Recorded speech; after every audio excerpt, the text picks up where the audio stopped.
Hello everyone and welcome to another episode of the Richard Lewis Show. I'm Richard Lewis. Lurking in the background, definitely not high, is Sam. How are you doing? So Good. glad to hear it, mate. So yeah, we're going to try and get caught up in all of this fucking madness that's been going on, right? I mean, like, we're up to the inauguration and the great story of what's happened in America, you know, the descent into madness in Trump's America. We're actually up to the part where he gets inaugurated, but I didn't want to get into that just yet because obviously I think people in America think they've got problems, you know. They look at their culture, they look at the average American. I imagine a lot of leftists and liberals, you know, they despair. And on the right, they look over at the, you know, mental illness prevalent among leftists and they despair. But we've got worse things going on in Britain. Right? We have worse things going on in Britain, Sam. You got sent a YouTube video, didn't you? yeah, I found it myself. Actually, I didn't even get sent it, but I found it browsing the web. You shouldn't have said that. If you think about what the video is, yeah, it's not illegal. Find it, but yeah, but how would you have found it? What would you type in YouTube to find it? I can't. Yeah, I wasn't searching for it, but it just appeared. It's all gone pear-shaped, mate. You're gonna have to fucking go back and edit all this out. You've just confessed to some dubious searches. Someone wants to hijack this cunt's browser. Anyway, so yeah. So what? So what is this video, mate? There's a guy called Mr. T. Oh no, Little T. It's Mr. T. No. Mr. T's little cousin, Little T. Yeah, all related in the family. Yeah, all in the game, though, Sean. Right. So Little T, he's definitely not fucking Mr. T, is it? And what's he doing, Sam? He's having a rap, mate. He's having a rap. Yeah. Isn't that what the kids do? Full UK rap, mate. Classic. But wait, he is a kid, isn't he? Yeah. Well, let's hear what this kid's got to say for himself. BG Media. BG Media. BG Media. Big up Jack Wilkinson on the cam.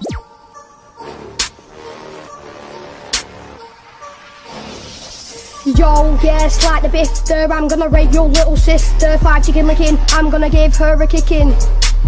Yo, yes, my name's called T. So, hang on, what did he say, Sam? What, you want me to repeat it, or? Yeah. Well, sure? It's okay to repeat the lyrics, but you can definitely repeat the lyrics. So what does he say? Alright. He says, ooh yeah, like the bifter. You might want to explain what a bifter is, by the way, because I think it's one UK, right? Yeah, a bifter is a joint, right? A spliff. Yeah. So, ooh yeah, like the bifter, I'm going to rape your little sister. Reasonable. What's he said that for? I don't know, he's just lost his mind, but... Yeah, like, how old is he? Does his mum know? 12 or something? She needs to be What's he say after that? Finger licking. Finger licking. I'm gonna give her a kicking. Or something like that. Why is he doing this? Just mad violent. Nobody looks like he looks like he's been raised well, doesn't he? Wait, because he's not dirty. Yeah. I mean, that's all it takes. On the estate I grew up on, you could always tell the kids that were having problems at home because they'd come in with the snot tash. Yeah. You know what I mean? They just have the snot round here all dirt, caked up with the clarts, like dirty hands, dirt under the fingernails and that. And you're like, yeah, they got problems at home, they have. Yee. You know, smelling and that. You're Mad seeing problems. Ribs poking out like a greyhound.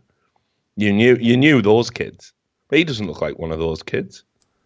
So what's he saying stuff like that for? Does his mum know? I don't know, mate. Why do you think I know Mrs. T? Someone should get in touch with his parents. Yeah, if someone knows Mrs. T, hit us up. Yeah, like that's an unacceptable thing to be saying at his age. Needs to learn at any age, really, mate. Well, definitely at any age, but I suppose when you get older, there's a chance it could be like ironic or satirical or some rat beef. Like Goldie looking chain type shit, you know. But he's not. He didn't even have a chain, did he? I don't think so. Like, I think he had a North Face jacket on. Does their brand want to be associated with that? You know. And why does he want to do that? to my little sister. It's unacceptable, mate. You should get in touch with his mum. We should do that. I'll try, mate. Yeah, you do that. Excuse me, Mrs. T. Do you know your son? I believe his name is Lil. Nah, it's actually double T, mate. It's no L-I-L. He's all in little T. Oh, he's actually spelled it correctly. Yeah. Oh, well, he's doing all right in school then. Sort of. I've just found his Twitter, though. Mate. Oh, don't. Mate. Really? Do you want to look? No. Oh my god, like. God. He hasn't posted in a while, like. But that is that boy. BG Media, mate. So he's just riding around on track bikes and that. Yeah. Good time. Me and my bother. Me and my bother, mate. He's All got my brothers going on bikes to Moz. Yes. Someone should get in touch with his mum and just be like, look, the life of grime. It's a life Definitely of crime. doesn't include that. Definitely doesn't include that. Shouldn't be saying that stuff. So yeah, hopefully we can, stage an intervention, get him back on the straight and narrow, mate. Hopefully find him and his bother. Yeah, exactly. Hope his older bother, and maybe his older bother can give him a fucking clip round the ear before he gets a bother, you know what I mean? Anyway, let's talk about bother. So, I don't know if you know this, but Donald Trump is president of the United States. The left have lost their mind. And it turns out everybody who voted for him is not just racist, but is actually a card-carrying, practicing Nazi who wants everyone who isn't white to die, hates gays. If I've missed anything out, let me know. Hates gays and women. And is there anything else? Oh, disabled people, of course. Yeah. So I was surprised by this. As somebody that didn't want Hillary Clinton to win, I didn't know that made me a card-carrying Nazi. Like, had I known, I would have got a uniform. I feel really silly now, you know what I mean? Yeah. Mm. But the inauguration happened, and it was just utter madness. It was just utter madness. Now, you know this as well as I do. I'm pretty sure everyone else knows. But on Inauguration Day, protesters descended. And again, we're calling them protesters.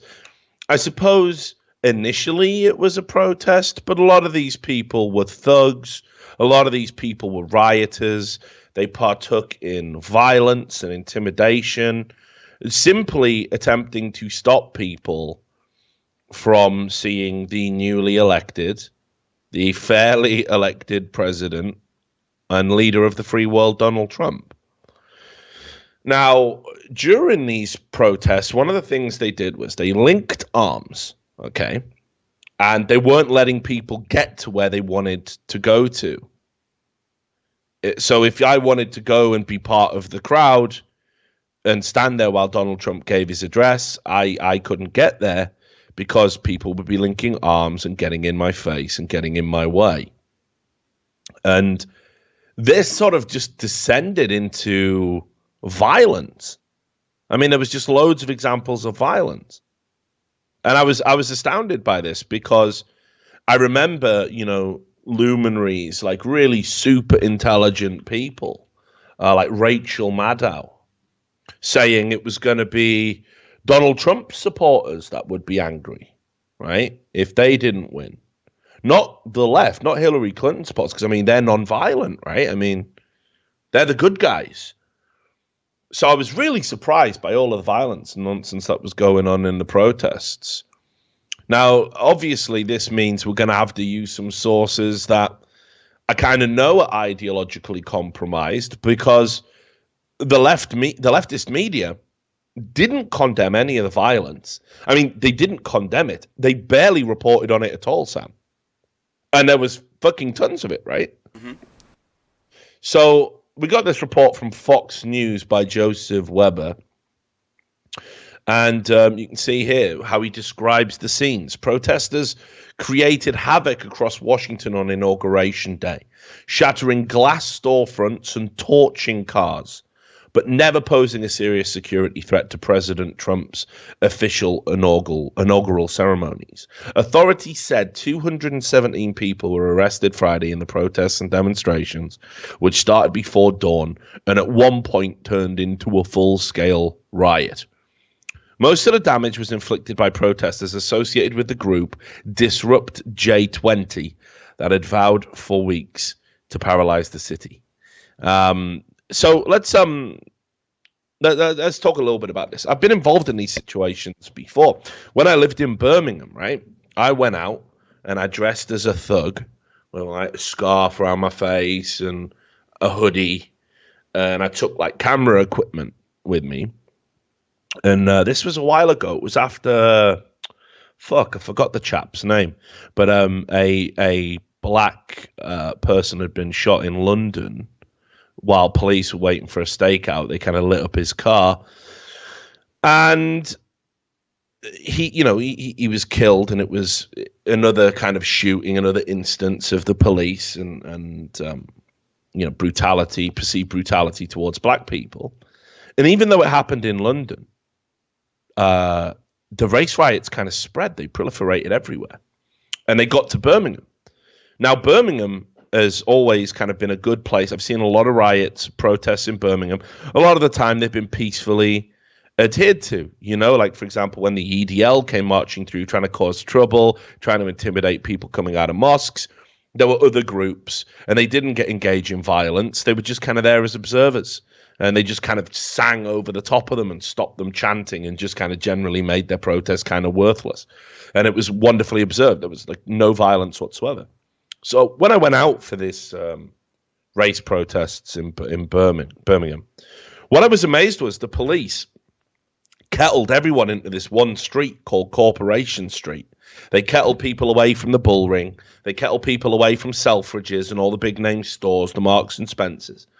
And on Corporation Street in Birmingham, right, it's all small businesses. Mm. So it was like you had a store called Hat Man. Guess what they... Hats. You're on point, Sam. Good branding, that, myth.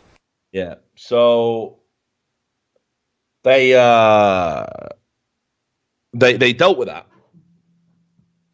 and put everybody on that street.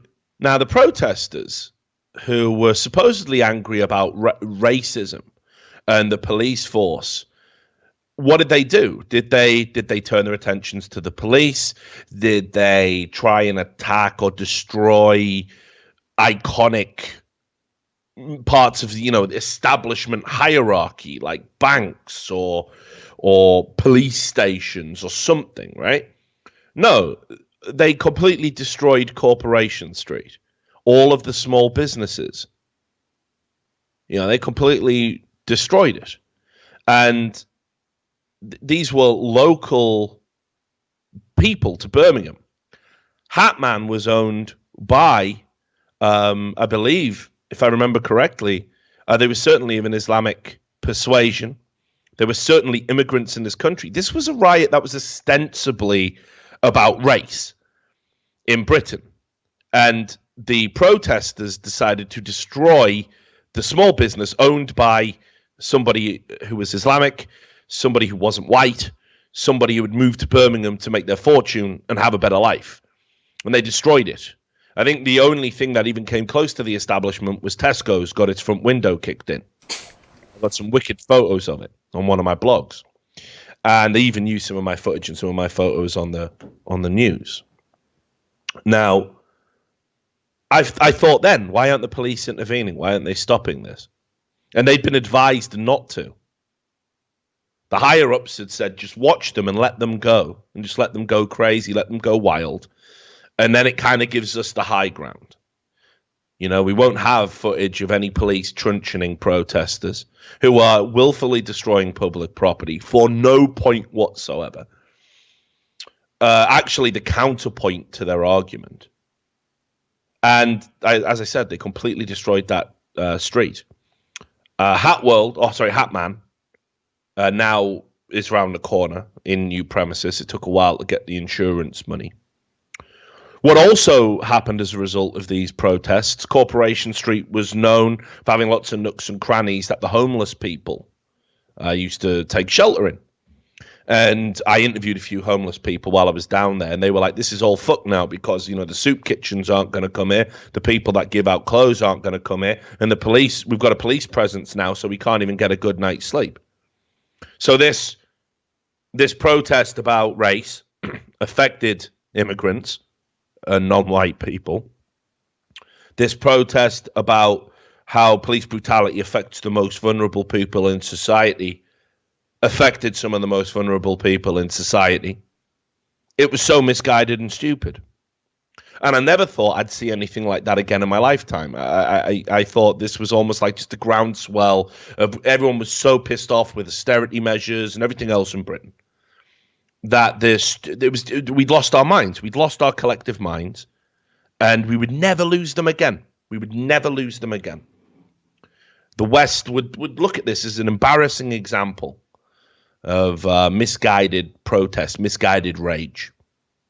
I wrote a few articles about it. I think it was called Riot Without a Cause. I couldn't find one person who was there who could explain to me why they were there. I did see a lot of people fucking breaking into shoe shops. I did see a lot of people beating up students and taking their phones. I did see that photo of the twat with a big bag of rice making a good time with his hand. Happened, you know, I saw all of that. I didn't see how it did anything for race relations. I don't see how it made a bold statement about how well informed the populace was. Now, Richard, why are you taking this trip down memory lane? Because I saw it all over again. These protests, completely misguided, completely stupid. You're protesting the supposed rise of a fascist dictator. That's how the left see Donald Trump. You go downtown, you destroy, you know, sure, they hit this time, I guess, they were unable to hit some big corporations, you know. They did hit Bank of America. They did hit McDonald's. They did hit Starbucks, these symbols of capitalism. I didn't think that's what you were protesting, though, but whatever. What happens to the people who can't go into work? What happens to the poor wage slaves who work these jobs? Sorry, you can't come in today. Why? Store's been destroyed? Or don't know what to tell you. Can't really just pay you to sit around. Workers' rights are bad enough in America. And I know firsthand that, you know, from people who worked in these stores, you don't get paid if the store gets fucked up. You know, if there's no reason for you to go into work. So I don't see what that achieved. The violence, I don't see what that achieved. You're protesting the rise of somebody who you felt was going to make America unsafe. That didn't happen. The only people that were making America unsafe on Inauguration Day were the protesters. Police officers who were deployed on the ground, right? And whatever you want to say about police officers, I mean, fuck, it's an overwhelming minority that are rogue, that are bad. I've talked about this a lot of times on this show. Yeah, I think in America, the police have an issue with how they deal with civilians. I think their training is all out of whack. I think they're militarized. I think they're overarmed. Guess what will not help citizen and police relations? When guys who are just like us, just trying to get about their day, they're deployed to that area because they suspect there's going to be trouble. They don't have any political stance on it because obviously they're police officers. And 6 police officers were injured, 3 of them with head injuries. There was only 1 civilian injured, by the way, during clashes between police and civilians. And no injuries. Obviously, that chap's injuries weren't life-threatening at all. So I don't really understand it. I didn't understand it. But then it baffled me even more, right? Because there was so many different groups coming down, and they were all protesting different things. Stuff that, Black Lives Matter were there. And this is crazy to me because I still haven't seen what the Trump presidency has done that's an affront to black people. It's never been explained to me why Trump is somehow contrary to the idea that Black Lives Matter. You know, has it been explained to you? Nope, I've never heard any reasons. I've just been told that's the case. You know, I haven't heard him say anything anti-black person, anti-people of color. I haven't seen him pass any legislature of that nature that would impact on them. I haven't heard him say anything racist privately. I don't understand how anybody can say that Trump is a racist. I do not understand it. So anyway, I'll pick up on this report because we're going to get to some of the more ridiculous parts. So obviously the disruption starts. Black Lives Matter forced the Secret Service to close one checkpoint after members, just after dawn, started to block the gates and chain themselves to fences. A Kansas couple told Fox News that demonstrators attacked them at the checkpoint. So this is another example of Black Lives Matter again being involved in vandalism and violence. Celeste Solars, who said she and her husband came to town from Kansas to see the inauguration, was spit on, and her husband was put in a chokehold by the protesters. The cops wouldn't do anything, she said, crying. This is not how it was supposed to be. Assault is not a First Amendment right. I mean, she's definitely correct there. Yeah. She's got a grasp of the First Amendment. She said she was attacked, and demonstrators followed through on threats to disrupt President-elect Donald Trump's inaugural ceremonies. We are here to let people know this presidency is not legit, though. It goes against 100 years of democracy, doesn't it? Black Lives Matter. That was the Black Lives Matter DC's Tracy Redd speaking to Fox News. I don't understand how they think this presidency isn't legit. I don't understand what they're protesting against. I don't understand what they're protesting for. It doesn't make sense. It doesn't make sense. How is it not legit? Are we playing the popular vote card? We've had multiple presidents who didn't win the popular vote. It can't be that. It's insanity. It's lunacy. Anyway, it goes on, and it ends here with another Trump supporter talking about more violence and, you know, more protesters, and it just ends with a line, a lot of people are angry. Now, keep in mind, we're talking about stupidity here. Right, now, there was one shot, right? There was one photograph that came out of the inauguration protests, which I'm sure you all saw, and it was the one of the flaming limousine. Mm-hmm. And actually, let me just see if I can get a better photo of it than the one we've got here, and I'll bring it up for you. Let me just see. Because they, what made it really cool was they did, I believe, they put like a swastika on the side. Is that right? Yeah, I think I've got a picture here. Let me see if I can find it. Oh yeah, I got it. Yeah, here it is. No, it wasn't a swastika. It was an anarchy sign and "We the People." So here it is. Here, this is the one I'm looking at. And this kind of became an iconic shot of what was going on with the protests. Right? This was supposed to be, you know, to encapsulate everything that was going on. This was supposed to be the little snapshot that the protesters were destroying the rich, wealthy elite, and they weren't going to tolerate it anymore. The election was rigged. They were going to take the power back, like that song by Rage Against the fucking Machine. It's here, right? And there it is. I mean, what could be a better symbol of decadence than a limousine? And what could be a better symbol of protest than that limousine being set on fire and a quote from the Constitution spray painted on the side? Now, keep in mind why people are protesting about Trump. And then what I'm going to tell you, to quote BuzzFeed, might shock you. Right? Because this limo that got torched in these protests by anti-Trump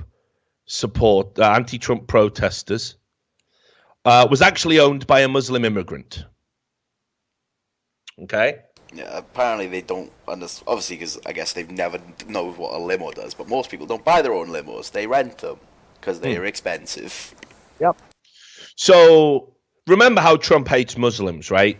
I mean, that's what we all get told. Trump hates Muslims, he hates blacks, he hates gays, he hates women, he hates disabled people. Trump is the most hateful man who ever existed on planet Earth. He's worse than Hitler, he's worse than Idi Amin, he's worse than Pol Pot, he's worse than all of these unchecked dictators that are allowed to run rampant and kill people. And that's why it's okay to assassinate him, it's okay to beat up anyone who supports him, because he's so evil.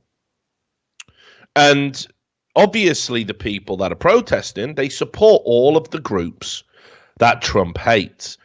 So explain to me then why you would burn a car, a vehicle, the tool through which he earns a living, why you would burn that belonging to a Muslim immigrant. This is Mohammed Ashraf, who is the owner of Nationwide Chauffeur Services. He spoke to the Washington Examiner and Red Alert Politics, and basically said, that his livelihood had been affected.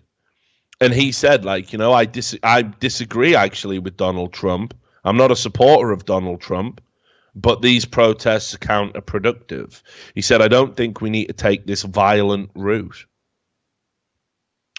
And it says here that his employee was dropping a client off and things turned ugly. Protesters smashed the doors and the windows and then just turned on the limo. They pounded the car. They were throwing stones and bricks, and the driver had to go to hospital for cuts on his hands. And again, no arrests made. And his company is now $70,000 in the hole if the insurance doesn't cover the riots, which I'll tell you, they won't. I imagine it gets filed under Act of God or something. And obviously he's got medical bills. So he actually had a GoFundMe page. And what's interesting about the GoFundMe page is if you look on it, there's loads of Trump supporters on there raising money for the guy, the Muslim immigrant, whose livelihood was fucked up by anti-Trump protesters. And again, I'll show you some examples of this, because I forgot to include it in the Google Doc. So here it is. Now, as always with Breitbart, they have slightly embellished the headline. It's a headline. Let's not all lose our shit. It wasn't exclusively Trump supporters. But if you look on the page here, you can see, look, just some of the comments. Conservative who appreciates hardworking immigrants and the contributions they make to this country. We're so sorry this happened to you. Conservative capitalist, take $10. $20 from a Trump deplorable. $25 from a Trump supporter. Good luck, buddy. Every little bit helps. Brian Kidd. Trump support here. What happened to you was awful and you didn't deserve it. So again, it seems strange to me, right? Because Trump supporters are all fucking Nazis. They're all doing the Roman salute when they wake up to a photo of Donald Trump, a life-size picture in their living room, shortly before they goose step down the road and curb stomp a Jew to death or whatever it is Nazis do. I mean, this is what we're told. I mean, this is the narrative. But the facts don't bear scrutiny. It doesn't stop there. Let's have a look, because you put some of these in here. Let's find the violence. Continues to escalate. Because there was so many examples, dude, of people who got beat. Feel free to bring some up. You can link me. There's like a huge list here that we compiled of all different violent bits. Just paste it in the chat. There you go. Go for the root disaster. Oh yeah, here you go. So just play this video if you want, mate. All right. I will just have it running in the background. It's 10 minutes. So you can see here, again, it seems amazing to me that only 217 arrests were made, because this level of violence, this level of destruction is almost unprecedented. It's certainly never happened at an inauguration day. I mean, this is carnage. And there's just no excuse for any of it. You know, there really isn't. If you think that, if you've engaged in this and you think history is going to remember this like period fondly, like you really are on the right side, you need to guess again. You need to really rethink what you're doing. There's a difference between a march with placards and slogans. Your protests are misguided and predicated on lies, but you are entitled to that. You're entitled to go and do that. Peaceful protest is a fundamental right that everybody should be entitled to. And you've been allowed to get incredibly close to the White House. You've been allowed to get to key parts of Washington. Certainly this wouldn't happen in the UK. You get kettled away from the Houses of Parliament on any meaningful protest. And it's insane. It's insanity. These reports here, everybody, just look at this. I'm going to read you some of these examples. Hang on, because some of these are unbelievable. Right, so Trump supporter Ryan Shearing stood nervously with a group of friends near a pile of smoldering trash cans. We thought there would be protests, but we didn't expect violence. We were hoping for a completely peaceful transfer of power. Democratic officials, including Mayor Muriel Bowser, condemned the violence. The U.S. Secret Service, Washington Police, and other law enforcement agencies had about 28,000 officers in a roughly 3 square mile radius of the city. You can see here, if you go down, I'll go past the bikers for Trump part. And sympathy protests were held around the nation.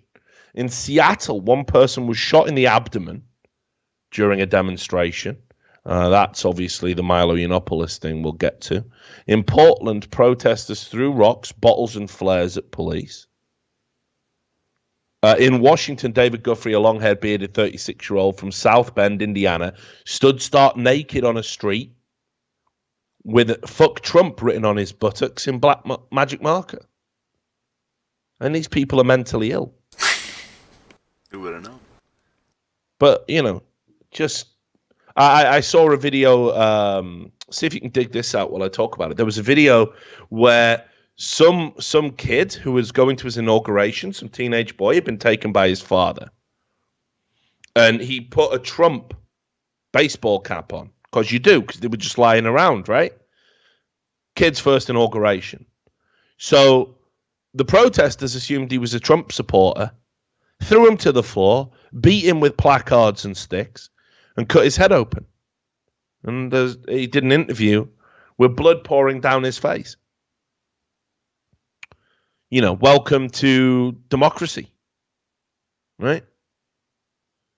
This is, supposedly all acceptable.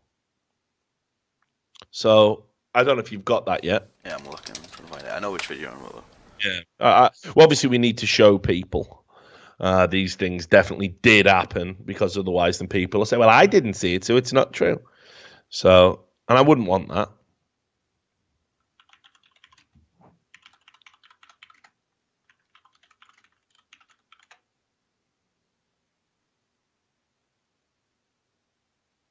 I don't know why I can't find this video.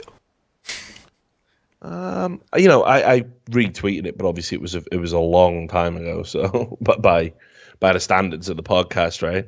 Let me just see if I can find. See if I can find this one. Is this it? No, that's another one. I mean, this is what you're up against, actually. If you type in Trump supporter attacked, there's too much to go through these days. But it doesn't matter. We'll move on, I think, because people will know that video's out there. The father was very emotional. He's crying in it for obvious reasons. So at this point, right, you think to yourself, why did we get to this stage? Why are people now of the mindset that it's okay to go to a presidential inauguration and attack people? Well, again, it comes down to the media, right? The media coverage is a fucking joke. It has basically given carte blanche to anybody who wants to go and be violent. So the New York Times wrote an op-ed, right? And it was called How Republics End. Okay? So this is Paul Krugman, someone who's an expert in macroeconomics, trade, healthcare, social policy, and politics. And if you just look at his recent articles, you'll get a general theme here. Donald the Unready. Things can only get worse. Making the Rust Belt rustier. Building a wall of ignorance. Donald the Menace. Yeah, this guy has a pretty one-track fucking mind. But here he is, and he compares Trump being elected to the fall of the Roman Republic. I'm all for learning lessons from history, yeah, but kind of ancient history, trying to apply it to the modern era, not too sure if it's that valid, really. So I'll read you some of the highlights from this. Many people are reacting to the rise of Trumpism and nativist movements in Europe by reading history, specifically the history of the 1930s. Ooh, could he be talking about Hitler? And they are right to do so. It takes willful blindness not to see the parallels between the rise of fascism and our current political nightmare. I think it takes a lot of willful blindness not to see that the people that are out there attacking supporters of a democratically elected leader are probably the bad guys in this. But okay, whatever. And he says, but the 1930s isn't the only era with lessons to teach us. Lately, I've been doing a lot of reading about the ancient world. Good for you, mate. I'm glad that just, these two interests of yours have converged so you can write a hysterical op-ed. Initially, I have to admit, I was doing it for entertainment and as a refuge from news that gets worse with each passing day. But I couldn't help noticing the contemporary resonance of some Roman history, specifically the tale of how the Roman Republic fell. Here's what I learned. Republican institutions don't protect against tyranny when powerful people start defying political norms. And tyranny, when it comes, can flourish even while maintaining a Republican facade. So understand what he's saying here is that Trump, despite having been elected, and, America's a republic, and he's the head of the republic, and everything appears normal, actually under the surface, this is tyranny in action. He somehow seized power. He must be overthrown. He's dangerous. He is a tyrant in waiting. Now, there is no question in my mind that that's completely false and hysterical. A ridiculous thing to say. But this is what the mainstream media are putting out there, and it's like poisoning the water. It's like it's mercury, mercury poisoning. It's a slow madness that just takes over people, drives them completely insane to the point where they literally believe that they are perfectly within their rights to go down to the inauguration and attack teenage boys and attack women and link arms and stop people trying to go about their day to day and burn cars and destroy property. They think they're within their rights to do it because this is how you stop tyranny. You stop tyranny by having a civil war. You have a civil uprising. And the media are pushing for this. And they're getting it. Every day since it's been announced, we've had violence. We had violence all through the election cycle. And let me tell you, it was overwhelmingly one-sided. Video after video of people in Make America Great Again hats being beaten, spat on. Mentally ill, disabled teenagers taken off the streets, abducted, tortured for days because they support Trump. Not one mainstream media outlet has called for sanity or peace. They just either ignore it or they justify it with dreck like this. Look how it ends. Right. He talks about crony capitalism, of course. Not sure why. What directly drives this attack on democracy, I'd argue, is simple careerism on the part of people who are apparatchiks within the system, insulated from outside pressures by gerrymandered districts, unshakable partisan loyalty, and lots of plutocratic financial support. For such people, towing the party line and defending the party's rule are all that matters. And if they sometimes seem consumed with rage at anyone who challenges their actions, well, that's how hacks always respond when called on their hackery. One thing all of this makes clear is that the sickness of American politics didn't begin with Donald Trump, any more than the sickness of the Roman Republic began with Caesar. The erosion of democratic foundations has been underway for decades, and there's no guarantee we'll be ever able to recover. But if there is any hope of redemption, it will have to begin with a clear recognition of how bad things are. American democracy is very much on the edge. I agree with you. American democracy is very much on the edge. It's on the edge because one side refuses to accept the results of a fair election. One side is being goaded and coerced and told, let's fucking do it. Let's actually have this uprising. It's okay. We're on your side.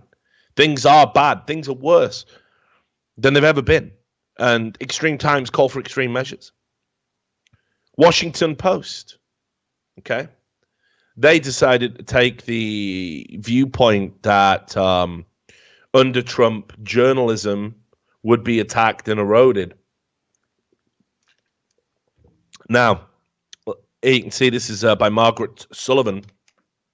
A hellscape of lies and distorted reality awaits journalists covering President Trump. Can I just say, Sam, I've already lived in a hellscape of lies and distorted reality for 2 fucking years now. All through the election cycle and now beyond. And they have a video at the top where Trump talks about that intelligence report that BuzzFeed released. Not an intelligence report, clearly not. Clearly filled with lies.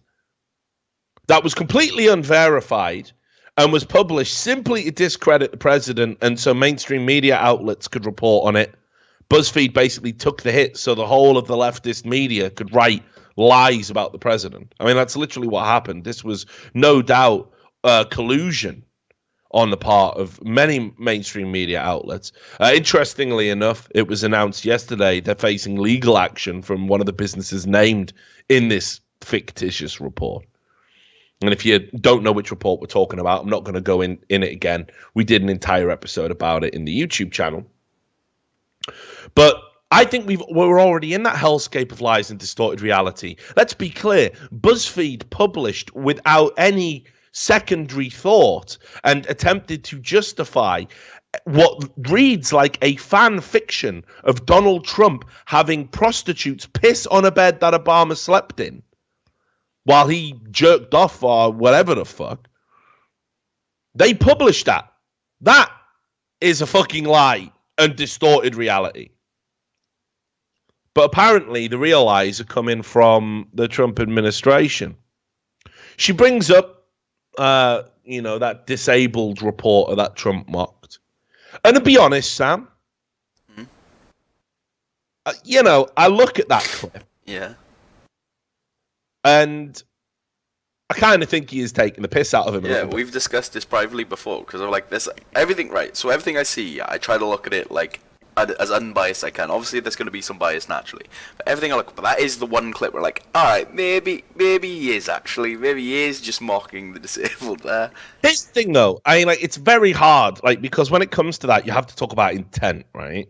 Mm-hmm. And I think what he's done is he's tried to make this individual look like a figure of ridicule. Yeah. Yeah, like this stammering of what to say because they were caught in a lie or something. Exactly. I don't think he's necessarily singling him out because he's disabled and mocking the disability itself. I think he's mocking the individual who happens to be disabled, and he's adopted some of the affectations of that disability. Now, if you can't see the difference between those two things, then you're not intelligent enough to have the discussion. But, definitely not to justify it. Honestly, I wince every time Trump comes out and does stuff like this. Because it's just ammunition. One of the most frustrating things about Trump is he won't stay off Twitter. He won't stay off doing these press conferences. And it's just ammunition after ammunition after ammunition. And this, I think, is probably one of the things that, I'm sick of hearing about. But anyway, even if we don't justify that and we say, yeah, that was pretty fucking gnarly. Gnarly. It was unacceptable. Unreasonable, right? Just the rest of this stuff. He said Trump wanted to promote a myth that thousands of Muslims in New Jersey celebrated 9/11, which he falsely claimed Kovaleski reported while working at the Washington Post. Now, Kovaleski, I don't think actually did say that. I think he got it wrong. And if you look at what Kovaleski did say, you can see he's distorted it a little bit. He's exaggerated it. He's embellished it, right? But that said, the idea that there wasn't anybody celebrating 9/11, there's multiple reports out there. There's multiple eyewitnesses who've said it. Now, you can say that they're not credible, but there's certainly reports out there, right? But on it goes. Like, they talk about him being the gaslighter in chief. And again, anyone who uses the term gaslighting is a fucking tumblerine, a retard. The idea that you just fucking, the president's gaslighting us. He's gaslighting us. You can't do that. The nature of gaslighting is you have to have an intimate relationship with someone and have complete control over them and be in a position where you can manipulate their reality and make them feel like they're going insane, right? That's what it's about. It's a reference from a movie where a husband psychologically abuses his wife, right? By denying the lights are getting darker. Yeah. Makes a question her entire existence and reality. We used to do pranks like that on people at university. Yeah. We'd break in because we'd get the keys to their room. We'd ring up the fucking thing saying, "Oh, our mates got super glue in the locks or whatever. Get the key, get in there." And fucking be like, yeah, we'll return it to the office. We get a key cut, give it back, and then you'd have a spare key. And then you could just go in your mate's room whenever you wanted and start fucking with him. Taps running.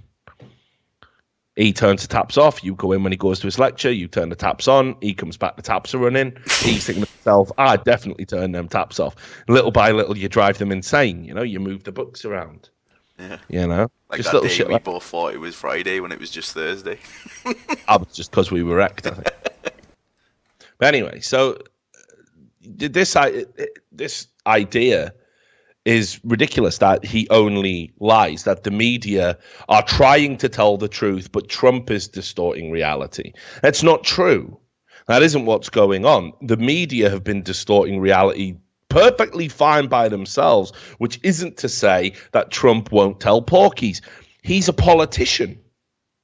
It's now his job to lie. That is what politicians do. And it should be the job of the media, the fourth estate, to keep these people honest. But that isn't what you're doing. What you're doing is you're talking about how he hates disabled people, how he's a white supremacist, all of these things which have no bearing in reality.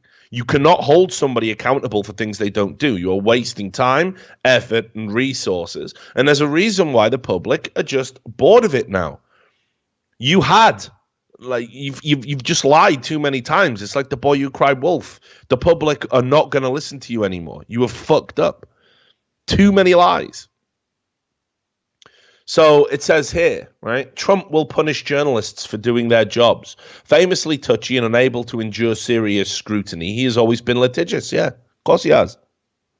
He's had multiple failed lawsuits against journalists. Here's the thing.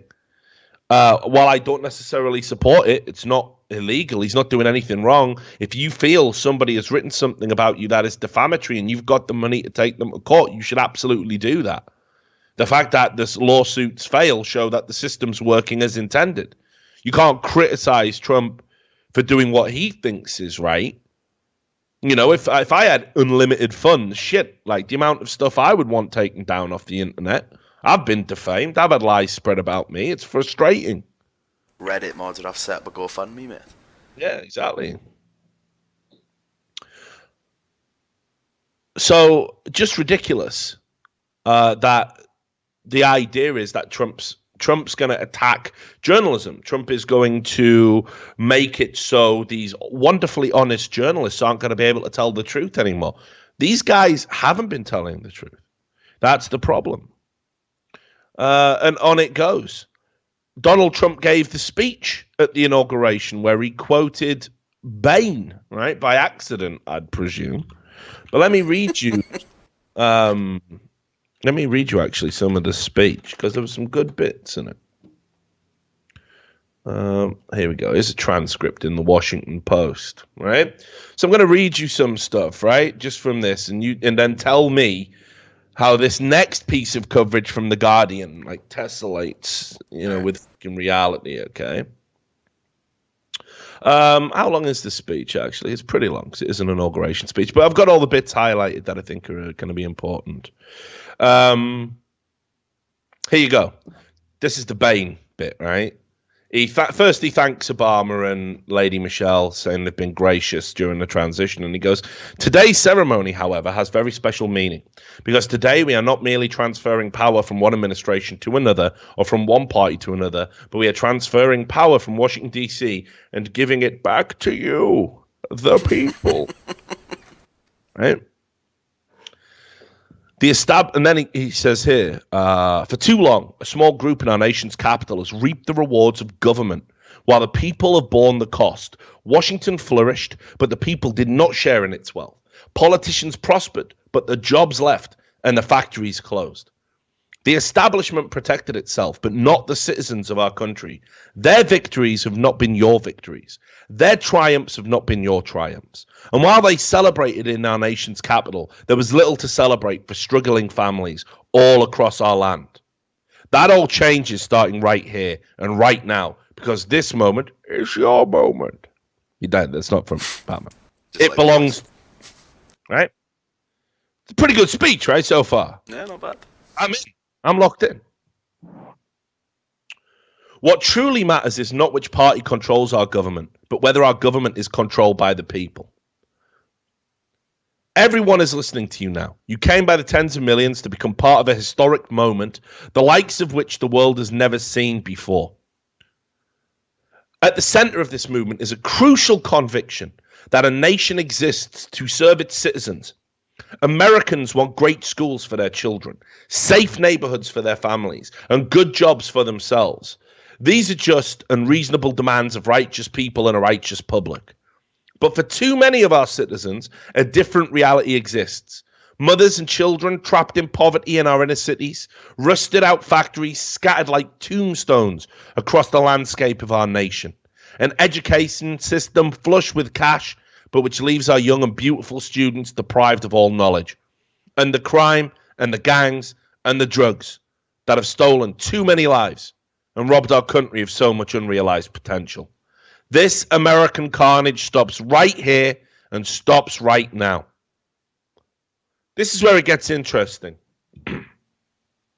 We are one nation, and their pain is our pain. Their dreams are our dreams, and their success will be our success. We share one heart, one home, and one glorious destiny. The oath of office I take today is an oath of allegiance to all Americans. Right? Just remember that part. All right? Remember that part. I'll skip because he talks about, how America's going to start winning again. Got to get that in there, right? That's what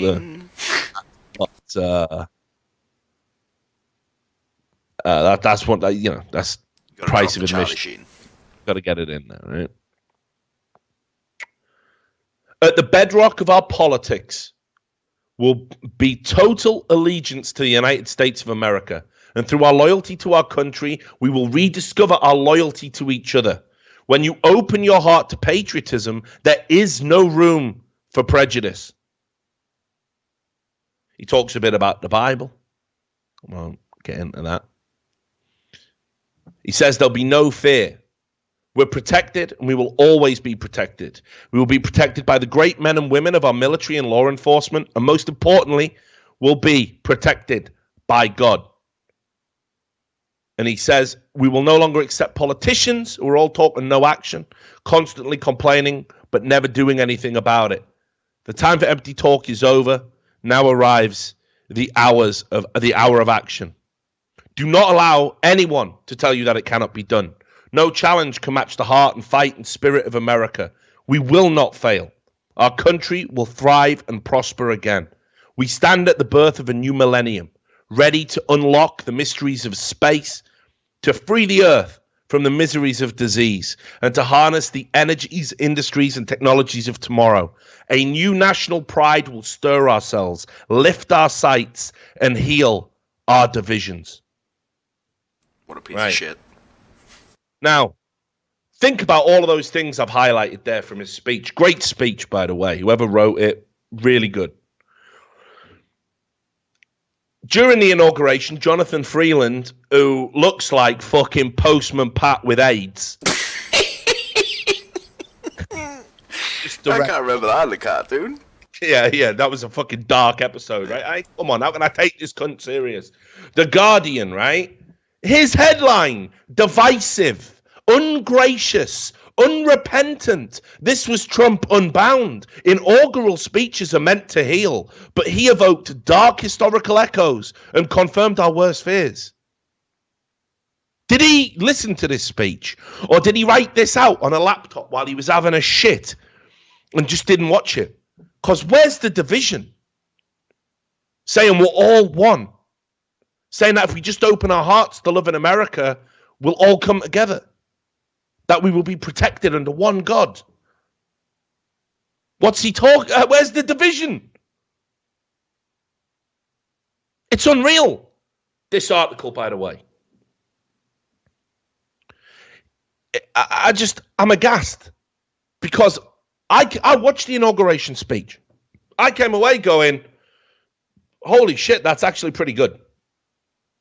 And yeah, he did say, this is the one part the left lost their mind over. He said that he was going to combat radical Islamic terror and eradicate it from the face of the earth. Do you have a problem with that? Do you have a problem with that, mate? Nah, sounds good to me. Sounds pretty good to me too. I'm sick and tired if I ever want to go to Europe thinking, do I really want to go to France? When they've got an Islamic attack going on every couple of months, it seems. Do I really want to go to Germany when the intelligence agencies there say they've been compromised and there are, agents, radical Islamic extremists actually operating and cooperating at the highest level of security? No, I don't want to go there anymore. I don't feel safe there. Maybe that's me being stupid. Maybe that's me being hysterical. Maybe the media's got on top of me. Maybe I'm an idiot, but I wouldn't risk it. I don't want to die any other way except pissed out of my mind, fucking high on opium and magic mushrooms, in my bed as an old man. That's what I want, right? I don't want to be wearing an orange jumpsuit while some fucking cunt saws my head off. Thank you very much. And I'll do what I have to do to minimize that risk. Oh, but that's the politics of fear, Richard. You're goddamn right, I'm afraid of that. Anybody who says they will eradicate radical Islamic terror is all right in my book. Because we have failed for years to address this issue. We've actually caused it. In our pathetic, short-sighted Western interventionist manner, we have actually helped the rise of ISIS. We funded the groups that went on to become ISIS. We overthrew the governments that prevented these extremists growing in size, such as Saddam Hussein, who was a fucking piece of shit. Definitely didn't shed a tear when he got fucking hung. Or hanged. I always get that mixed up. Hung, I think. We'll see. It'll be hanged. It's always the one you think it ain't, and there'll always be some cunt who points it out. Yeah, whoever points it out, do someone else with, because I don't care. How could anybody, especially Postman fucking Patty with Slimmers, right? How could anybody legitimately think that radical Islamic terror means Islam, that you are racist if you want to eradicate radical Islamic terror? I don't want terrorism in any form. I don't want violence in any form. I want people to feel safe. be it in their country or abroad. I don't want ideologies to divide us. I want ideologies to be talking points where we can look at the differences and perhaps arrive at new ideas, new ways of thinking. That's what I want, right? Now, I'm not saying Trump wants those things. Maybe he does have a problem with Islam, okay? It's not that it's a fucking ideology that doesn't have a few issues, though, is it? It's not like there aren't a few ideas inherent in any religion that, you think, yeah, that's a bit fucking stupid, actually. But he didn't say he wanted to eradicate Islam. He said he wanted to eradicate radical Islamic terror. This guy also got upset because he used his campaign slogan, Make America Great Again. What do you want him to do? Just get rid of that slogan? Like on his inauguration, I said all that shit about making America great again. I realized that what that really means is it's a dog whistle to white supremacist groups, according to the left. So, yes, probably shouldn't have done that. I'm just going to get rid of it. All the people who elected him are like, wait, I thought we were going to make America great again. Yeah, we're not doing that now. Going to make it good. Let's make the United States sound. Sound. United States of Sound. What? Obviously, he's going to say that. It's not fucking. It was no more racist now than it was when he announced that slogan was going to be his slogan when he announced his candidacy. And look, for some, the inauguration marks the launch of what they're already calling the resistance, as if they are facing not just an unloved government, but a tyranny. Yeah, they're your mates. That's your mates that are doing that. Note the banner held aloft by one group of demonstrators that simply read, fascists. Placards and protests will have their place in the next 4 years, but those who want to stand in Trump's way will need to do more than simply shake their fists. The work of opposition starts now. What are you saying, mate? Are you advocating for violence here?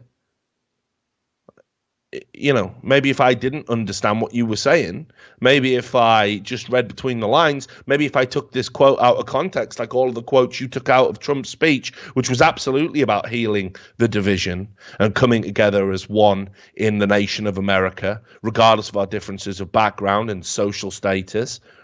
If I took that quote out of context, I'm pretty sure I can make that look like you were advocating for violence. And here's the fucking thing. The left does advocate for violence. They want it.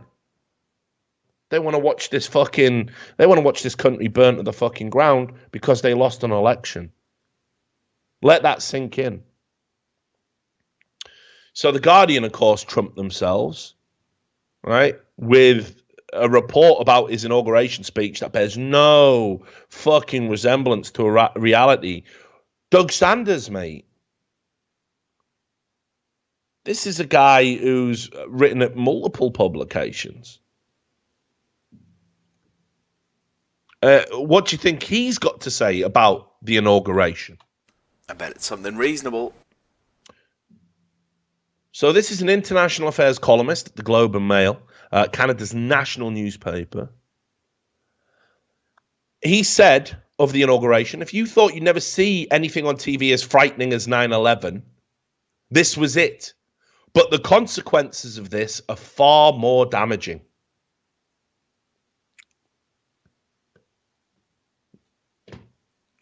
Do I need to pick this apart?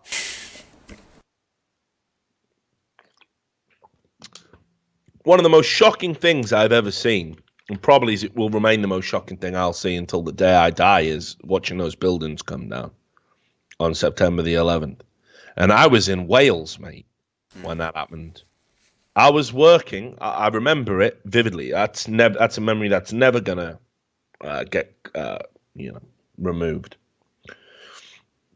I was over in St. Mellons in Cardiff. I was working for a gas company, right? Now it doesn't exist. But we were in the office when it happened, and I just remember everyone just losing their shit. And they brought it up on the TV, and we all just gathered round and we just watched it. And everyone thought this was it. This was the end of the world, like even in Wales. People were like, on the internet, fucking, oh my God, there's like car bombs going up. Like all these mad reports were filtering through that this was it, like somehow everything was going to end. It was like we were at war somehow. Nobody could figure out what was going on. And it didn't really sink in until afterwards, you know, that there's people in those buildings, right? And there's people below those buildings. People who couldn't get out, people who didn't think the buildings were going to come down, people who tried to just hunker and wait for emergency services. The emergency services themselves that went in thinking they had more time. If you've ever listened to that YouTube video of the guy who's on the phone to emergency services when it gets cut off as the buildings collapse, you ever heard that? Yeah. That's awful. I mean, awful doesn't even do it justice. And all of the people, all of the first responders who've now got all these diseases and illnesses because of what they inhaled from the brick dust and everything else that was going on down there. And they can't afford to be well. They can't afford under American healthcare systems to look after themselves. I'm going to tell you that is one of the most shocking things I've ever seen. It's one of the most atrocious just acts of violence. Nobody in those buildings had any influence over American foreign policy. Just regular Joes, just like you and I, get up, go to work, leading shit, dull lives, and targeted by extremists. Just chips at a fucking casino. Two sides just gambling back and forth, and just the meaningless people in the middle. And I didn't think Trump's inauguration was as frightening as 9/11. I'm pretty sure if I kept in touch with all of my co-workers who were with me in that office that day, pretty sure they'd say the same. I literally saw grown men and women cry that day from our safe haven of St. Mellons in Cardiff. And I also don't think the consequences of Trump's inauguration are far more damaging. Certainly not, the 3,000 people that died, that awful loss of life that we'll never get back, all the suffering of the people who were there trying to help, trying to make a difference, all the trauma of fishing through rubble and finding just body parts. I'm pretty sure those people don't think that Trump's inauguration was more damaging, not to mention the subsequent wars that we got into, predicated on lies, that led to the loss of life of civilians, children, the sanctions against the countries who were allegedly involved. And I say allegedly, but I think we know that probably weren't involved. That led to some of the most vulnerable people in those countries being affected. Lack of clean water, lack of medical aid. That had just seismic repercussions all around the world. Trump getting in as president of the United States, nowhere near as devastating. And only a fucking moron, only someone who was sick and deranged could even compare the two. And the fact that this is a credible journalist, by all accounts, an international affairs correspondent, somebody who I would expect to understand nuance and be well versed in all of this, is shocking to me. It's truly shocking that anybody could say that seriously. Let alone to say it privately would be bad enough. To say it publicly on your Twitter, knowing that people who were affected by 9/11 could read that, is just ghastly.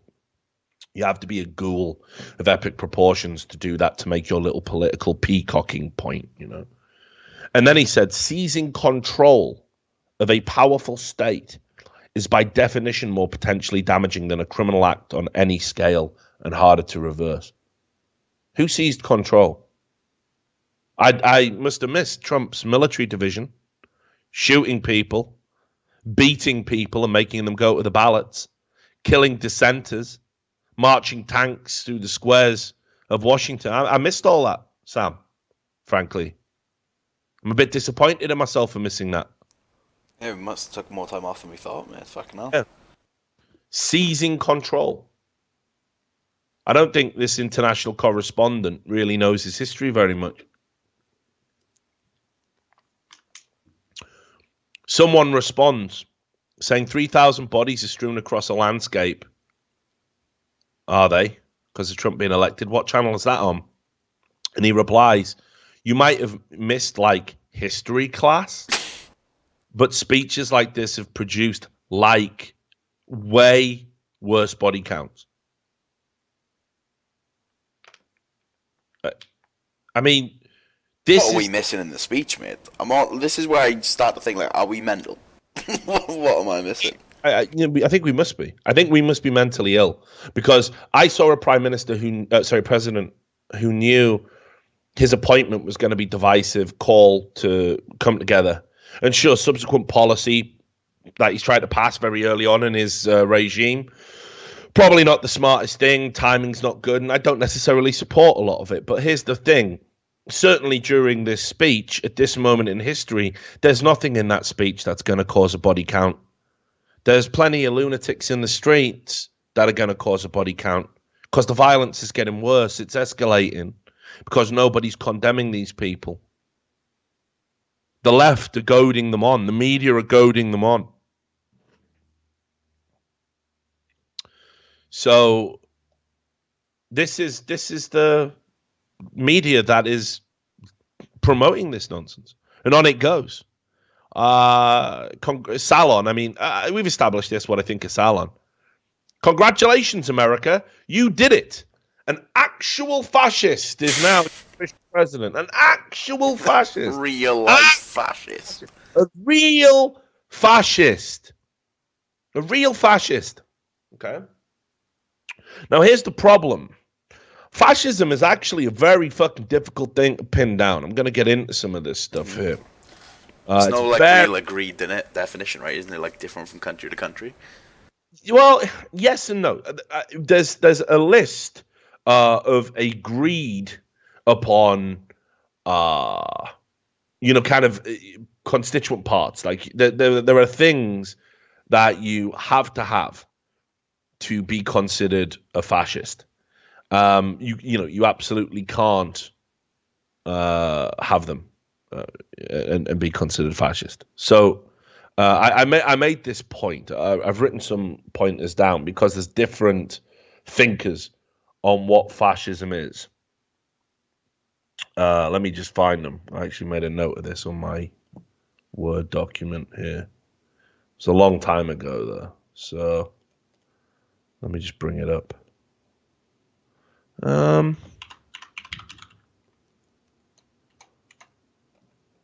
Right, nearly there. Fuck me, where did I... Like this whole time I've just been showing Trump's eyes just staring into my soul. Oh, it's good. Hey, okay, so I've got my little note here. So let's go back to the Salon article. You can see here, Donald Trump, a serial liar, a narcissist, failed businessman, a political con artist, adulterer, professed grabber of women's genitals without their permission. Definitely isn't that. Man who does not read. Don't know where you're getting that from. Famous. Admirer and fan of despots and dictators. There's a link to that one. Let's see where that link goes. Is Donald Trump a traitor? Another good article on Salon.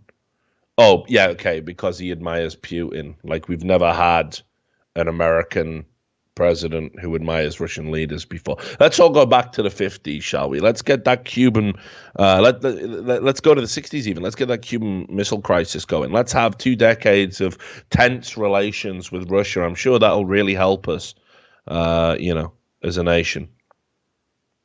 Member of the Vladimir Putin fan club, which is exactly what he just already said. Racist landlord, preferred candidate of neo-Nazis and other fringe racists, professional wrestling villain, so he's even using his appearance on WWE against him, a candidate who incites violence against his political opponent. How's that worked out, Salon? Is now the 45th president of the United States of America. Donald Trump is also a fascist authoritarian. Again, he has a little link here. What's he linking to? It's also another Salon article repeating more ridiculous lies about how Trump's a fascist. So when I want to call someone a fascist and I want to source it, I link to other articles on the website that I write for. That may or may not be written by me. So he says here, okay, consider the following. Donald Trump does not believe in freedom of the press. This is a complicated one. I think he certainly has issues with the press. I don't think they've done themselves any favors this election cycle. He's gone after journalists in the past for reporting about his business. As we've established, that's his completely legal right. Donald Trump threatens his political enemies with violence and or prison. He didn't do that. He threatened Hillary Clinton, saying when he got sworn in, he'd send her to prison because he believes that she belongs in prison. I think a large part of America believes she should be in prison, honestly. And there's a lot of politicians that should be in prison. So I'm going to ignore that one because he didn't threaten her with violence. I think what's he going to use? That example of when he said, take her Secret Service guns away and see what happens. He used that as an argument to be pro-gun rights, saying if she's so anti-gun laws, why doesn't she get, it's not violence. He wasn't saying, she should be shot or anything. Donald Trump uses ethnocentrism, bigotry, nativism, and racism and mobilizes voters. You'll definitely have evidence of this then. All right, you don't. Okay, so I'll discount that. Certainly, that would be an element of fascism, as we're going to get to. Donald Trump does not believe in standing norms of democratic governance or tradition. Donald Trump is a misogynist. Isn't. No proof of that. Donald Trump is obsessed with strength in his own virility. Okay. Donald Trump promises law and order. So does every president of the US. Donald Trump is a militant nationalist. So is pretty much every president in the United States. Has there ever been a president elected who's gone, you know what, guys, fuck America. Let's go fix all those other countries, yeah? That ever happened? Donald Trump traffics in conspiracy theories and lies. So does Salon. So, I mean, perhaps not the best example here to get into. Donald Trump admires authoritarians and political strongmen. Again, I'm talking about Putin. Oh, so let's just double up on Putin. Donald Trump's most recent press conferences was modeled on the way Vladimir Putin manipulates Russia's news media. Donald Trump has surrounded himself with a cabal that consists of family members and self-interested cabinet appointees who, like him, stand to enrich themselves through the agencies they're supposed to administer in the public interest. Kind of not true. He's actually divested himself of his businesses, so. Bit of a stretch, that one. But let me just tell you, right, that if you want to think about fascism, there's a couple of people you probably should go and read up on. And one of them is there's an Italian called Emilio Gentile. And what he says constitutes fascism is that you can't have fascism without nationalism. But equally, socialist movements have that. So think National Socialist, Nazis. What did Hitler do? He called himself a socialist.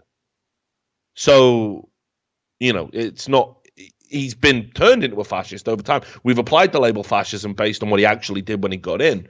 But there's multiple socialist movements. In fact, almost any governance whatsoever will try and leverage national sentiment. Us first, patriotism, our flag, our anthem. This is quite common all over the world. If this was the sole definition of what made people fascist, then almost every world leader would be a contender. And Emilio Gentile refers to this thing as the myth of national greatness. And the myth of national greatness is, of course, that our nation is great. We are the best, And again, you'll see a lot of people peddle this, Pretty sure Obama has said America is the greatest country on earth, A lot of people who've moved to America, expats, people from other countries say that. They're not being fascist, are they? They're just something you say about the country you live in. Patriotic.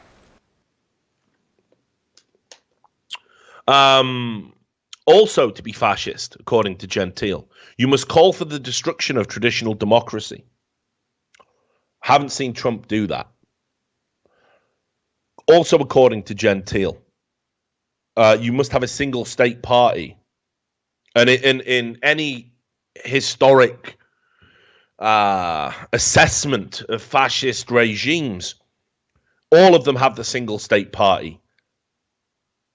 And any other political opponents are either stamped out through military means or they host rigged elections that the other political parties cannot possibly win, meanwhile operating a kind of, surveillance and containment pattern against them. That's what you do. So I haven't seen Trump call for that. I don't think Trump wants to get rid of the Democratic Party. I don't think he's called for that. Indeed, he had said many times he may run as an independent. Even this election cycle, he didn't rule out running as an independent if he didn't win the nomination. So he's not calling for a single state party.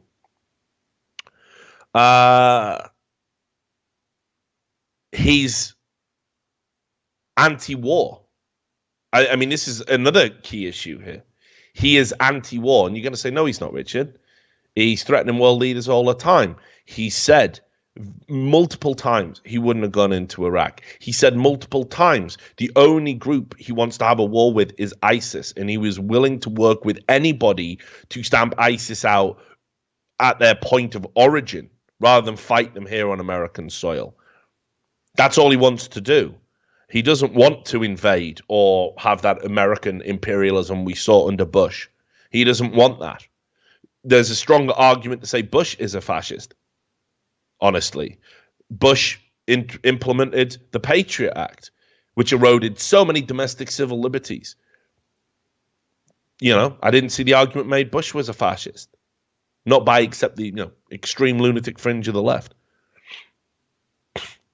To be a fascist, according to Gentile, you must be anti-materialist. I think we can safely say that doesn't apply to Trump. And in fact, I think a lot of people have said the exact opposite, that he's too materialistic. Well, again, go read your texts.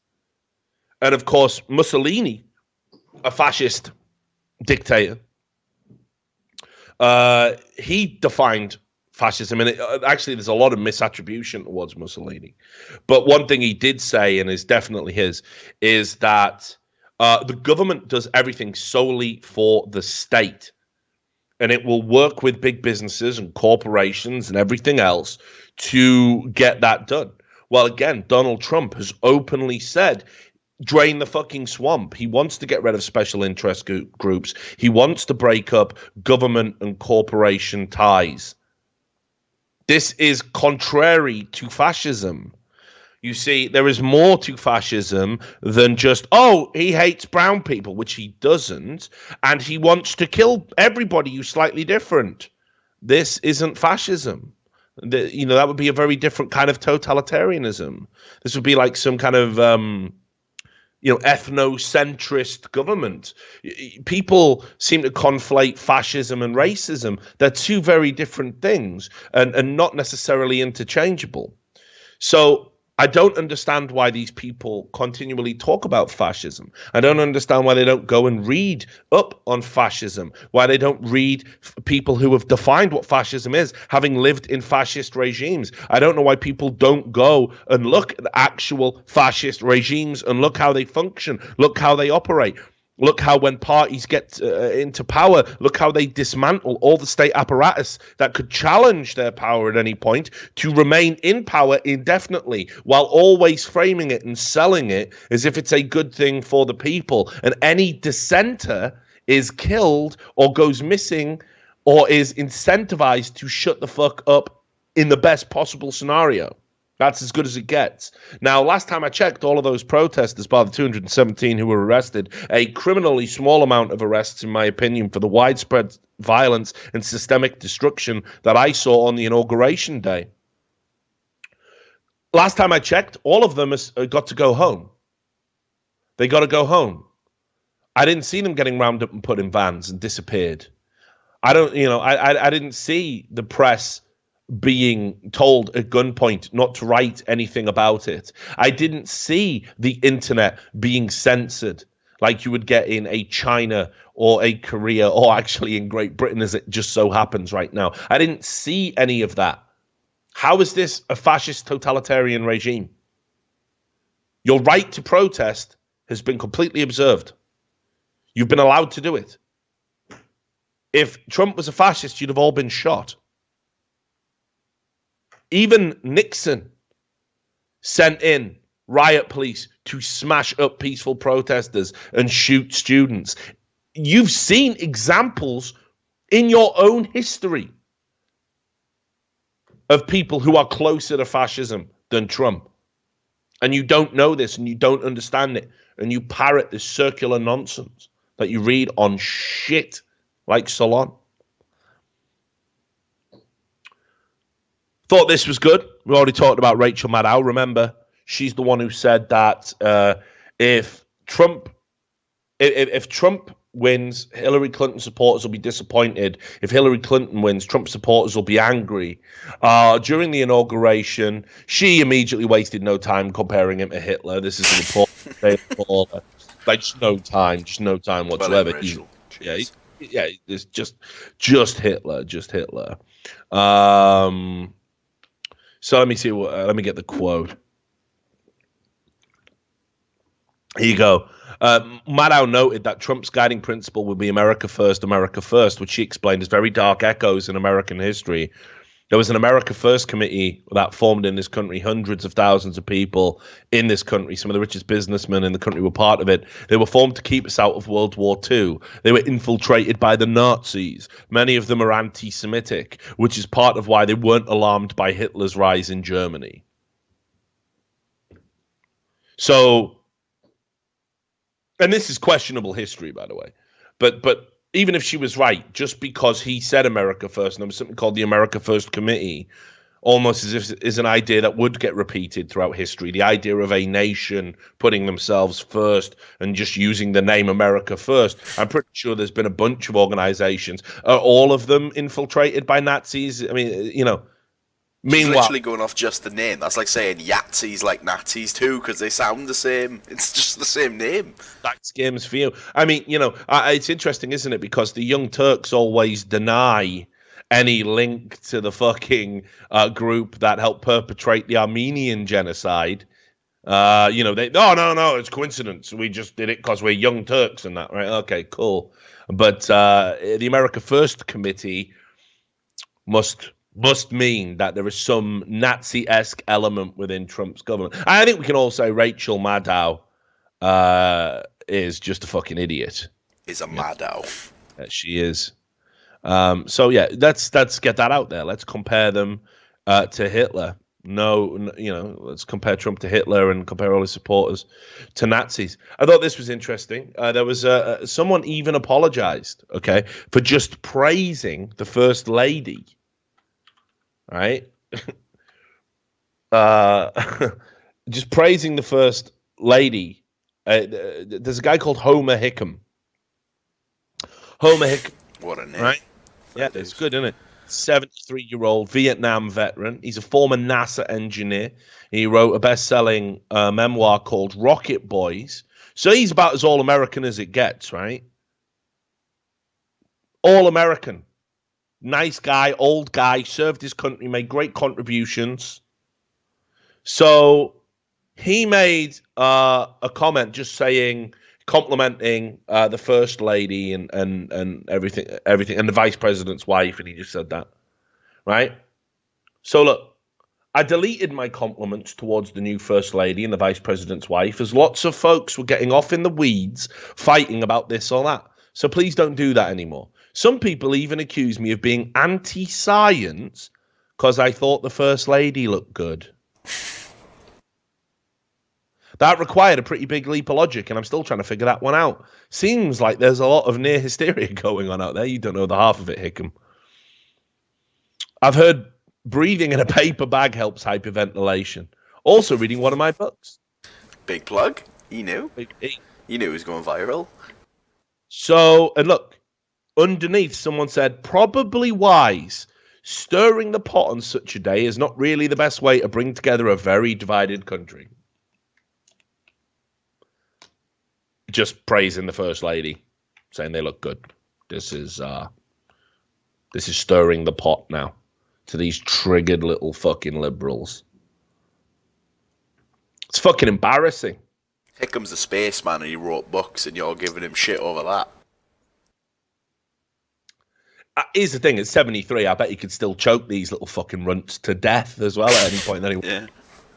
Yeah. But of course, we must just we must tolerate the violence, not perpetrate it.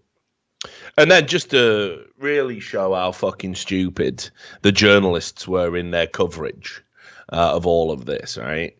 They're hacks. Right. So in the same way, you saw that limousine on fire everywhere, right? Just look at this. This is in the Washingtonian. And, oh, hang on. Well, Fuck it's off. got to turn ad block off, I know, but... Why is it doing that? It wasn't doing that last week. I know. Fucking hell, this show's garbage. I can't even... How the fuck do I even... There we go. Right. Got it. Yeah. Just got to disable ad block and refresh. Fucking greedy rats. Everyone do it for our YouTube videos, other than be poor. Fucking Washingtonian begging for pennies. It's fucked up, innit? Fucked up. All right, let me just do that and then do that. All right, okay. So, grasping for metaphor, reporters flock to burning DC garbage can. So this is journalists like who went there. They didn't want to cover the violence. They didn't want to condemn the violence. They didn't want to get footage of people who were bleeding, people who've been fucking pepper sprayed, hit with poles, whatever it was. They wanted to kind of find a metaphor for what was happening to America. So look at this photo of all these pathetic hack journalists, borderline bloggers. There was a garbage can, which obviously was a pro-Trump garbage can. Yeah, fuck that garbage can, it's a Nazi. I mean, just look at this. Like, it looks like the end of Doctor Who versus the Daleks, mate. It's so fucking retarded. But anyway, so they all gather around taking their photos. Wow, a garbage can's on fire. Look at all the things. Ooh, flame. Wow. And look, see, this is the doorway to Washington Post right now. Some disrupt protesters have erected a makeshift burning barricade. Barricade, mate? I fucking jump over that or walk around it. Yeah, I know, it's like 3 feet long. Twig. Look at that twig on the fucking left. You shall not pass. Yeah, innit? It's hardly fucking, you know what I mean? It's hardly the Grand Canyon, is it? We'll fucking just step over that, actually, if that's all right with you guys. Toast a fucking marshmallow on the way while I moonwalk through the crowd. Like, what the fuck is that shit? Barricade. Look at that. The scene on K Street Northwest in downtown DC right now. Yeah. Look how shit it is, but like you can't even have a good protest. You're so shit. Like, let's throw the bins, boys, we. And that's everyone's around it. Like, oh, bins. Yeah, bins on fire. The Scene by Franklin Square. Garbage fire. People on top of bus shelters and trees. Like, wow, brilliant. All right, let's have a look at it. Crazy shit that is, man. Mad lads. All right. Let's have a look at some of these signs, by the way. The signs always give me a laugh, right? So on the first picture in this Vera Bergengruen, oh, I mean, look at these mad cunts on top of a bus shelter, right? Like, holy. Right? I love it fell through. They're fucking mental, they are, right? You got some cunt here, look at that. I guess that's Smash the System. Probably. On the back. Yeah. Smash the dustbin. Right? We're going to smash the system. What are you going to start with? Bins. Cool. Society's gone wrong. Look at the next one, right? Next to the flaming bin here. Stop the war on Black America. When did that start? When's that war happening? When's that happening? Fucking hell. Stop the war on Black America. Classic fuck Trump. Purple hair, of course. And died. Now there's a garbage fire being started on 30. It's just a few bins on fire, like it's not even a big deal. Yeah. So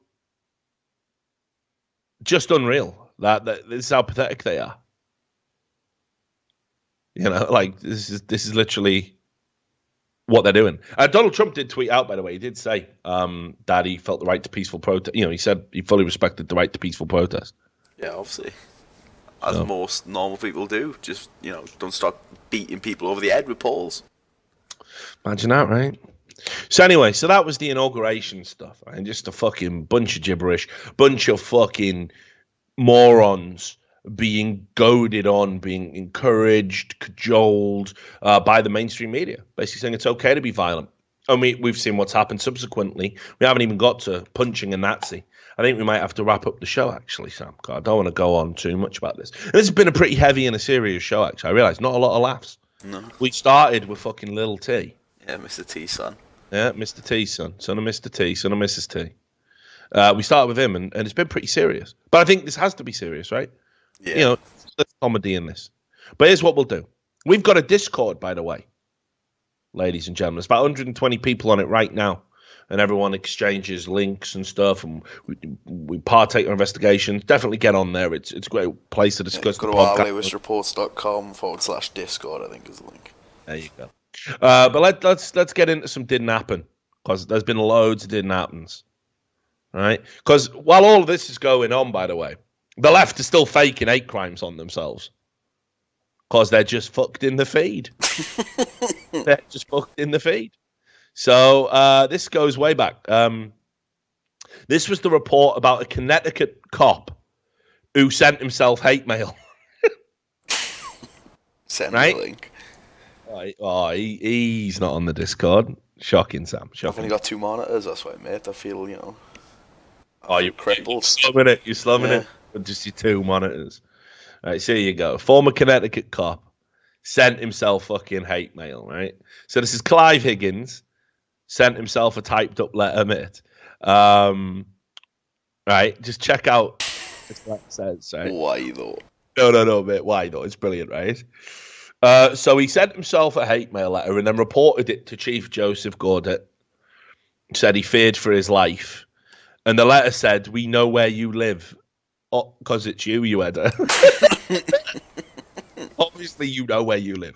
Remember, you have no duty weapon to defend yourself. Again, what a mad, specific threat that is. Like, yeah, how do they know? Yeah, right. So basically, this guy, fucking sent himself hate mail. There was a big investigation into it. Obviously, did it right. And then to check out here, right. Police found inconsistencies in his story compared to the surveillance video. They ripped a surveillance video of him actually doing it. And eventually Higgins allegedly admitted to writing the letter and said he didn't want to be labelled as a rat. What? Ratting yourself? I never knew rat. Nah. I never knew rat. So, another header. Hate crimes and threats to himself. Classic didn't happen. Do love a bit of that. Let me have a look. Shit.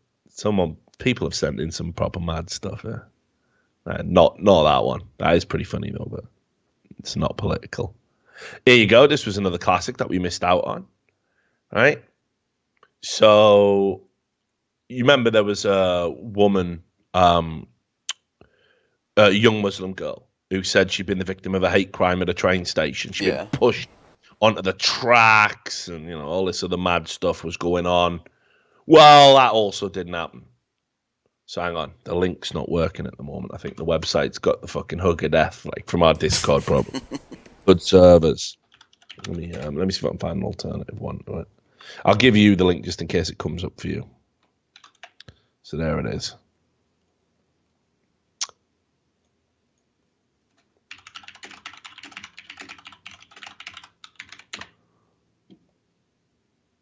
Oh, there you go. Trust the Daily Mail. I've got an archive of it if you want that. Yeah, it can do. There you go. Got a Daily Mail as well if you want. So, but anyway, so this is the report that basically a young Muslim girl said she'd been the victim of a hate crime at a train station, 14 years old. And she went on social media. See if this sounds familiar, ladies and gentlemen. She'd been called a terrorist and pushed onto the tracks by a stranger, took a headscarf away. This happened in Austria, in Vienna. So obviously this idea that, since Trump's got in America, everyone's gone mega racist all over the world. Like he's just some, beacon of racism and Islamophobia and everything else. She wrote on an online anti-discrimination and racism group that she was saved in the last seconds by another stranger who pulled her back onto the platform before a train pulled in. She claimed she took herself to hospital after the alleged incident, and police confirmed her parents, who were originally from Turkey, had filed a criminal complaint, stating she'd been assaulted. But now the police spokeswoman says that they are investigating whether it was a false claim, because officers found no trace of anything of the sort that happened. again, a little note to any liberals that happen to stumble across this show. If you're going to fake a hate crime in a public area and then take it on social media and talk about it, there's this thing called CCTV. Don't know if you've heard of it, right? And it's fucking everywhere. It's fucking everywhere. It's everywhere. So if you say that something happened in public, chances are it's going to be on CCTV. Even if it's not, also don't know if you know this, phones these days have cameras in. You can take photos and record videos and that. Did you know that, Sam? Yeah, I got one. I got a fancy doohickey, one of those myself. Sound. So here's the thing. Someone's going to film that. Like, I'll be honest, yeah? I'm the kind of guy who would get involved and stop that if I saw it, right? I'm pretty much hands-on in that sort of thing. So Yeah, if I saw reaching for my phone, like. If I saw a 14-year-old girl thrown onto the train tracks as a train was coming towards her, I'd probably be over there trying to help her. I'm just saying. But let's say if I didn't, the second thing I would do, let's say if it looked like, it was already Too far away. Far away. I'd probably film it so I could get the perpetrator, help with a police investigation, because that sort of shit ain't cool, right? Nobody did that either, amazingly. How? And look, see, we've looked through the CCTV at the time of the incident. Nothing can be seen on the records. Both the alleged victim and the accused are captured on CCTV, but nothing ever happens. And they are both simply seen to get on the train. So, this is very similar to the one that happened in New York, if you remember, right? Where it was like the woman said 3 men shouting, Donald Trump, yeah. Donald, attacked her, pulled off a hijab in the New York subway. That was a lie. That didn't happen either. Yeah, I don't know if you heard, but those subways used to have a lot of crime on them, so they started putting cameras in them, mate. Yeah, it's weird, that. It's weird. Never knew that. So more didn't happen, and yet I still hear every day how there's a wave of fucking hate crimes. A wave of hate crimes, mate. So, this one, right? Here we go. I nearly missed this. Shit, how can I forget this? So this is Forbes again, right? So you'll have to turn your ad blocker off, right? Rats. Everyone wants to get goddamn paid for the work. So disgusting. Just check this out over at Forbes. I mean, this didn't happen. I should have put this in earlier, but I fucking forgot to put it in. But just look at this shit, right? Man boasts of sexual assault. Later inaugurated 45th president of the United States.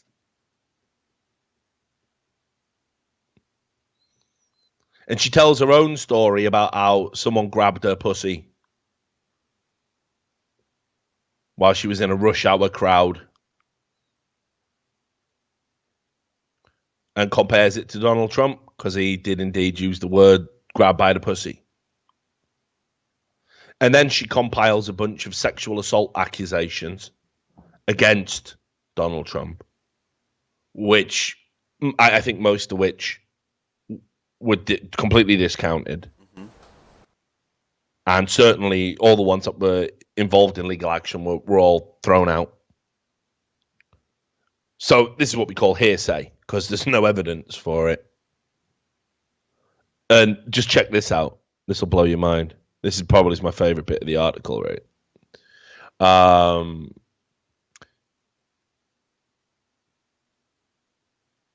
It is the fault of half the electorate that a man who remorselessly boasted of sexual assault was today inaugurated as the 45th president of the United States, sending the message that nothing stands in the way of a sexual predator when others do not fight back against rape culture. The subtext of his slogan might as well have been, "Make America Rape Again." I don't think that would have worked as well, actually. I mean, yeah.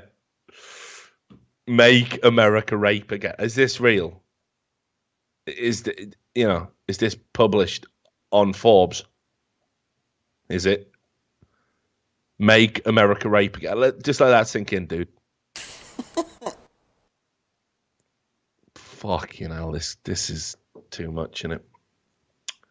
So let me just have a look and see if we can handle something that's slightly less ridiculous. I don't think we can actually. You know, just had a mad autoplay video from fucking Forbes like blasting my ears. Yeah, I love that shit. Fuck Forbes. Fucking hell. Yeah, That's a sound. Ad block black on. Fucking yeah, they wonder why people use ad block so you don't rinse my ears. Yeah, smash this iPhone! Where? Fucking hell. All right, so there you go. Oh, okay, we'll end on these two. These are funny. We'll add some much needed comedy, brevity to this show. So the BBC, right? They love a bit of fucking, things that definitely don't happen. Let's all talk about it, right? Like it's mega important. Okay. They asked the big question in January. Okay. About porn, Sam. Right. Do you know what porn is? No, I never heard of it. Never know that. Right, Nah. yeah. I like pornography, okay? And this is a tough question, Sam. See if you can answer this. Is it okay to watch porn in public? Nah. The article should just be, nah. I like on the app it says porn. Yeah, I know, what yeah. app is that? Yeah, gotta get me that app. Like, gotta get that app. porn app, bruh. Or like just a big red button. Or, Jet. yeah, jet. Having a jet. Right? Look, it's no secret that lots of people watch pornography on the internet. It's usually something done behind closed doors. But how would you feel about someone watching porn in public? I don't know, like probably feel a bit weird. Yeah. Probably not Bit like chimmed it. out. I'd say that was, inappropriate. Unreasonable. So this article is basically about how it happened to them, right? So I'll just read it, mate. It's too good. It'd been a long day at work. I got on the bus at 7:30 in the evening, and it was cold and drizzly. All the passengers were wrapped up in thick coats, hoods, and hats. Inside the bus was softly lit, and I was expecting to zone out on my way back home, just let the day go and switch off. I sat on the lower deck beside a complete stranger and didn't give it a second thought. I was just relieved to get a seat. As we meandered through London traffic, my gaze was drawn to my neighbour's phone. I wasn't being nosy, but in the dim light of the bus, the brightness of his mobile phone caught my attention, even though he was slanting it slightly away from me. So you had a look. You've had a look. You've had a gander. Although I didn't mean to or want to, I found myself looking over towards his mobile and a few times, and then it suddenly occurred to me what was going on. The man beside me was watching porn. Bum, bum, bum. But the man was a midget. Once I realised, although I genuinely didn't mean to, my eyes kept on being pulled back to it. I couldn't quite believe it. First, he was watching animated porn with the two naked characters in lurid colours repeating their movements over and over again. Weeb, of course. It's like, imagine that, like some fucking some weeb who doesn't understand social propriety. Just wanted someone near him while it happens. Then he started watching a film, which seemed to begin in a petrol station, with a large woman in a low-cut yellow top and a blonde hair peering into the driver's window. I love a good storyline. Just how closely are you watching this thing? Oh, it appears to be in a petrol station. What are you fucking doing, mate? I didn't hear any sound apart from a brief few seconds where my fellow passenger pulled the headphone jack out of his mobile and then reinserted it. The man didn't seem to notice my glances towards his phone, maybe because his hood was hampering his peripheral vision. He seemed oblivious to me and others around him who admittedly wouldn't have been able to see what I saw. We eventually arrived at his bus stop, and because he had the window seat, I had the aisle, he made a motion that he needed to get out, and he muttered a thank you as he squeezed past me. Like, why are you trying to make this sound like sordid and seedy? Squeezed past. Yeah.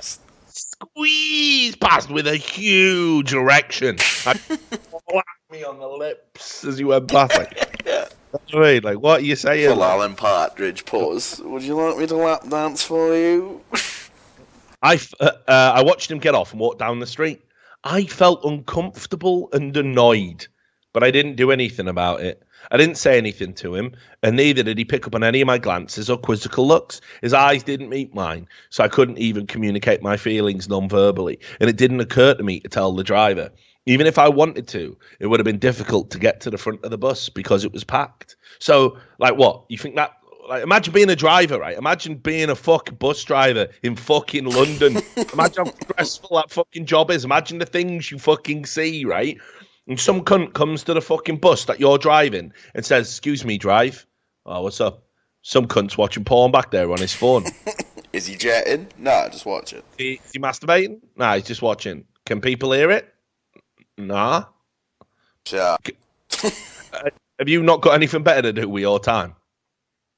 Look, and then look at this classic fucking jobs with mentality. Like, when I got off the bus, questions flooded into my mind about what I had just experienced. I mean, again, I just file it under, my life, whatever.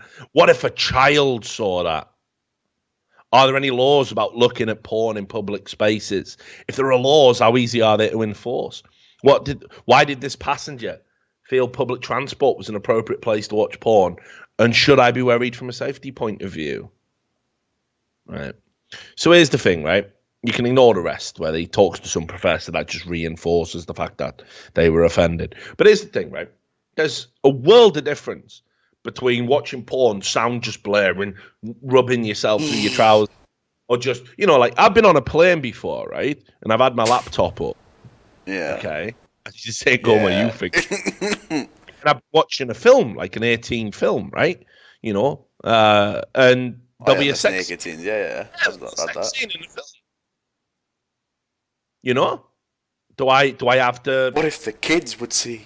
Do I have to turn it off? Obviously, when I'm watching stuff on a plane, I look around. Are there any kids going on? Right, let's bang on this fucking, episode of Game of Thrones. Let's put on Hostel. Like whatever. Fucking right? hell. Yeah, it's garbage film, but whatever. The point is, though, I do have a look around. I do try and be considerate. But if some fucking biscuit-ass cunt in the seat next to me leant over while I was watching a movie going, "Oh, is that... or watching Game of Thrones.